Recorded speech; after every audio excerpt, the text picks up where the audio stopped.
हरे कृष्णा। स्वागत है आप सभी का आपके अपने चैनल ज्ञान अर्थ में। आप सभी को जीतिया जीवित पुत्रिका व्रत की हार्दिक शुभकामनाएं।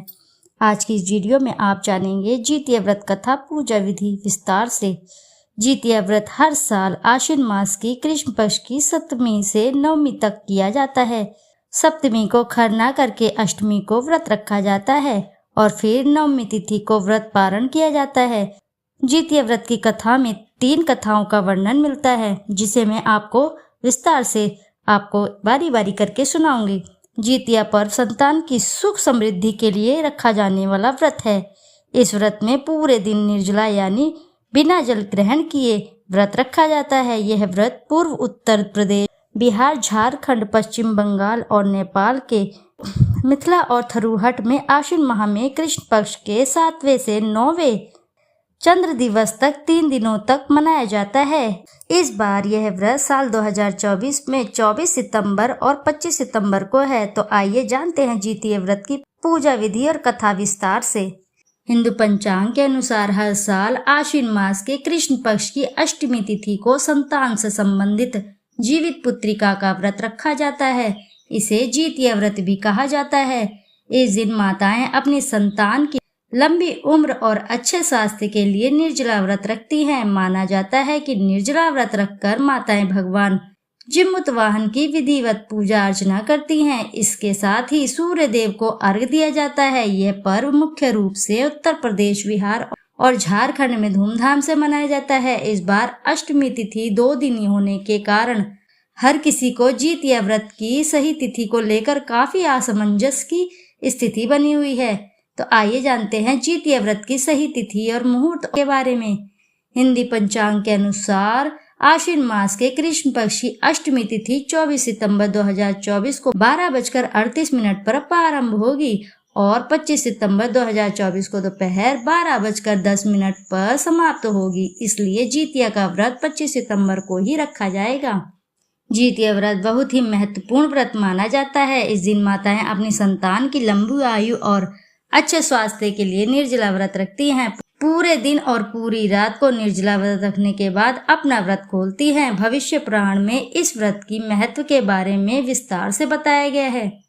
जीतिया व्रत के पहले दिन महिलाएं सूर्योदय से पहले जागकर स्नान करके पूजा करती हैं और फिर एक बार भोजन ग्रहण करती हैं और उसके बाद पूरा दिन निर्जला व्रत रखती हैं। इसके बाद दूसरे दिन सुबह सवेरे स्नान के बाद महिलाएं पूजा पाठ करती हैं और फिर पूरा दिन निर्जला व्रत रखती हैं। व्रत के तीसरे दिन महिलाएं पारण करती हैं। सूर्य को अर्घ्य देने के बाद ही महिलाएं अन्न ग्रहण करती हैं। मुख्य रूप से इस पर्व के तीसरे दिन झोर भात, मरुआ की रोटी और नूनी का साग खाया जाता है। अष्टमी को प्रदोष काल में महिलाएं जिमुतवाहन की पूजा करती हैं। जिमुतवाहन की कुशा से निर्मित प्रतिमा को धूप, दीप, अक्षत, पुष्प, फल आदि अर्पित करके फिर पूजा की जाती है। इसके साथ ही मिट्टी और गाय के गोबर से सियारिन और चील की प्रतिमा बनाई जाती है। प्रतिमा बन जाने के बाद उसके माथे पर लाल सिंदूर का टीका लगाया जाता है। पूजन समाप्त होने के बाद ही जीवित पुत्रिका व्रत की कथा सुनी जाती है। तो आइए श्रवण करते हैं जीतिया व्रत की चील सियार की कथा। जीतिया की कथा के अनुसार एक बार एक चील और एक मादा लोमड़ी नर्मदा नदी के पास हिमालय के जंगल में रहते थे। दोनों ने कुछ महिलाओं को पूजा करते और उपवास करते हुए देखा और खुद भी इसे करने की कामना की। उपवास के दौरान लोमड़ी को बहुत ही भूख लग गई और वह जाकर चुपके से मरे हुए जानवर को खा लिया। दूसरी ओर चील ने पूरे समर्पण के साथ व्रत का पालन किया और उसे पूरा किया। अगले जन्म में दोनों ने मनुष्य के रूप में जन्म लिया। चील के कई पुत्र हुए और वह सभी जीवित रहे, लेकिन सियार के पुत्र होकर मर जाते थे। इससे बदले की भावना से उसने चील के बच्चों को कई बार मारने का प्रयास किया, लेकिन वह सफल न हो पाई। बाद में चील ने सियार को अपने पूर्व जन्म के जीतिया व्रत के बारे में बताया। इस व्रत से सियार ने सभी संतान सुख प्राप्त किया। इस तरह यह व्रत संतान सुख की प्राप्ति के लिए जगत में बहुत ही प्रसिद्ध हुआ। आइए अब अगली कथा सुनते हैं जितिया व्रत की जिम्मुतवाहन की कथा। इस कथा के अनुसार जिम्मुतवाहन गंधर्व के बुद्धिमान और राजा थे। जिम्मुतवाहन शासक बनने से संतुष्ट नहीं थे और परिणाम स्वरूप उन्होंने अपने भाइयों को अपने राज्य की सभी जिम्मेदारियां दी और अपने पिता की सेवाओं के लिए जंगल में चले गए। एक दिन जंगल में भटकते हुए उन्हें एक बुढ़िया विलाप करती हुई मिलती है।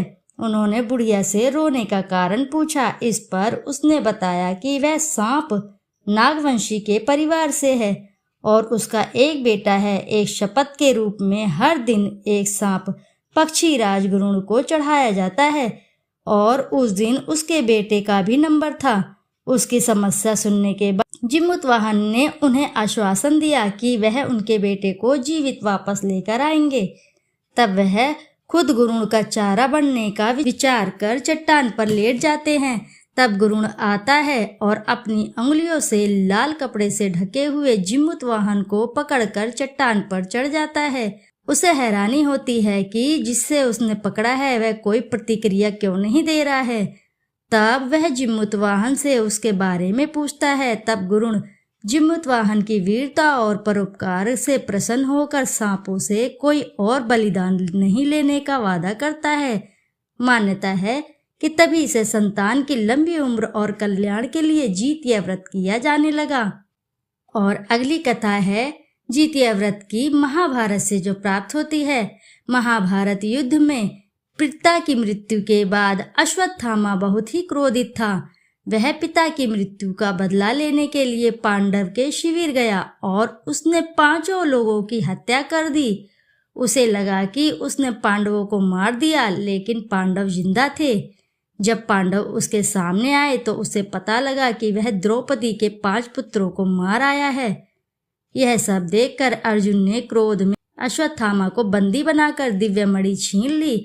अश्वत्थामा ने इस बात का बदला लेने के लिए अभिमन्यु की पत्नी उत्तरा के गर्भ में पल रही संतान को मारने की योजना बनाई।